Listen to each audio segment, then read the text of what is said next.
Dear students, this is the sixth video of this chapter. What statics does? Statics का काम क्या होता है? Video 6. Statics is an indispensable tool for an economist. एक economist के लिए स्टैटिक्स बहुत ज़रूरी टूल होता है that helps him to understand an economic problem, जो उसको इकोनॉमिक प्रॉब्लम समझने में हेल्प करता है. Using its various methods effort is made to find the causes behind it. तो इसका अलग अलग मेथड से यूज करते हैं और इसके पीछे कई प्रयास शामिल होते हैं with the help of qualitative and quantitative facts. तो क्वालिटेटिव और क्वांटिटेटिव फैक्ट की हेल्प से इकोनॉमिक प्रॉब्लम्स को हम जानते हैं. Once the causes of the problem are identified, एक बार प्रॉब्लम के कारण अगर आइडेंटिफाई हो जाते हैं, easier to formulate a certain policy to tackle it. तो इसके लिए रोकने के लिए कुछ पॉलिसीज बनाने में आसानी हो जाती है. कि जब डाटा कलेक्शन हो जाता है, अब मान लेते हैं कि किसी कंट्री में कितने परसेंट नंबर ऑफ पीपल कितने परसेंट पुअर हैं और कितने लोगों को हमें क्या क्या फैसिलिटी प्रोवाइड करानी है. ये डाटा कलेक्शन तो पहले करना पड़ेगा कि कितने गरीब हैं, उन गरीबों को किस तरह डिस्ट्रीब्यूट करते हैं हेल्प. हम नंबर ऑफ पीपल पहले ही बनाने पड़ेंगे, किस स्टेट में किस डिस्ट्रिक्ट में कितने हैं, तो एक टेबल प्रिपेयर कर ली जाती है, उसी हिसाब से प्लानिंग तैयार कर सकते हैं. ठीक है, but there is more to statics. लेकिन स्टैटिक्स में इससे भी बढ़कर कुछ होता है. It enables an economist to present economic facts in precise and definite form. तो ये इकोनॉमिस्ट को इस बात से भी हेल्प देता है statics to present economic fact.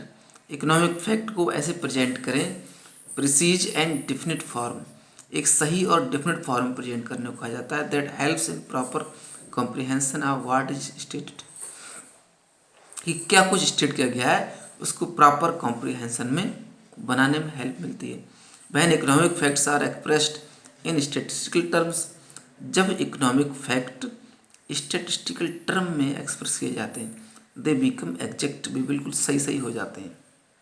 मतलब स्टेटिस्टिकल टर्म में फैक्ट को एक्सप्रेस करना, कि पूरी टेबल बना करके एरिया वाइज क्लियर कर लेना कि किस एरिया में कितने गरीब लोग रहते हैं, तभी तो उनकी पॉवर्टी दूर करने के लिए गवर्नमेंट प्लान बनाती है.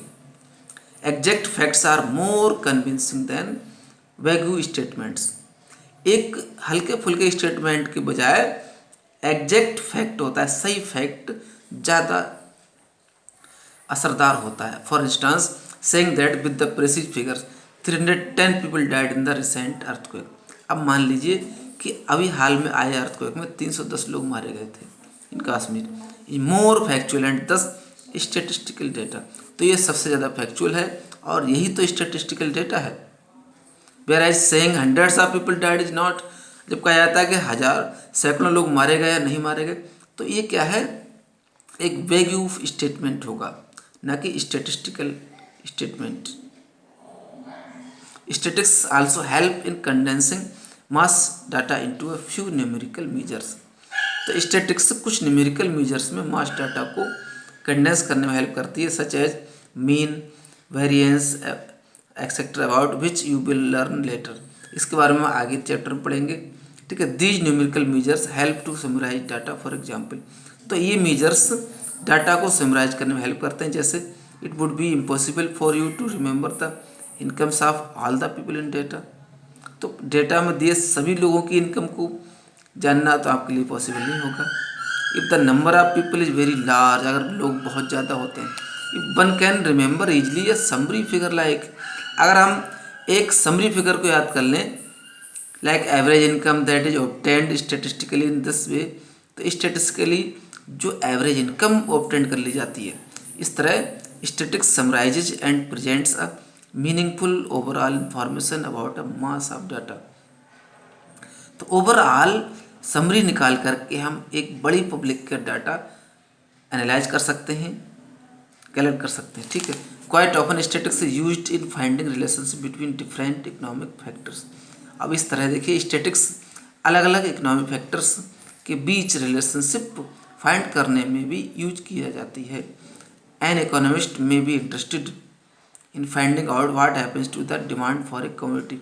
अब एक इकोनॉमिस्ट इस बात में भी इंटरेस्टेड हो सकता है कि एक बड़ी कम्युनिटी के लिए कौन सी कमोडिटी की डिमांड है। कमोडिटी मीन्स क्या होता है? वस्तु। व्हेन इट्स प्राइस इंक्रीजेज और डिक्रीजेज, जब इसकी प्राइस इंक्रीज हो जाती है या डिक्रीज हो जाती है।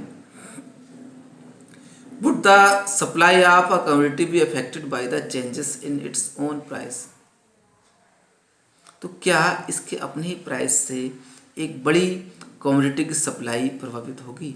या would the consumption expenditure increase, या कंजप्शन या एक्सपेंडिचर बढ़ेगा when the average income increases. तो ये सभी तरह की प्लानिंग हम बना सकते हैं, किस तरह? डाटा कलेक्ट करके। ठीक है, कलेक्शन ऑफ डाटा हम नेक्स्ट चैप्टर में पढ़ेंगे क्लास। अब यहाँ पर इस चैप्टर को समराइज किया गया है। इस समराइज या कंक्लूजन को आपको सेल्फ रीडिंग करना है, इंपॉर्टेंट पॉइंट। ठीक है, देन मेन पॉइंट क्या है देखिए क्लास, रिकैप के जो इंपॉर्टेंट पॉइंट्स है इन्हें आपको राइट भी करना है। उसके बाद एनसीईआरटी एक्सरसाइज के क्वेश्चन आंसर्स भी सभी रिटर्न किए जाने हैं।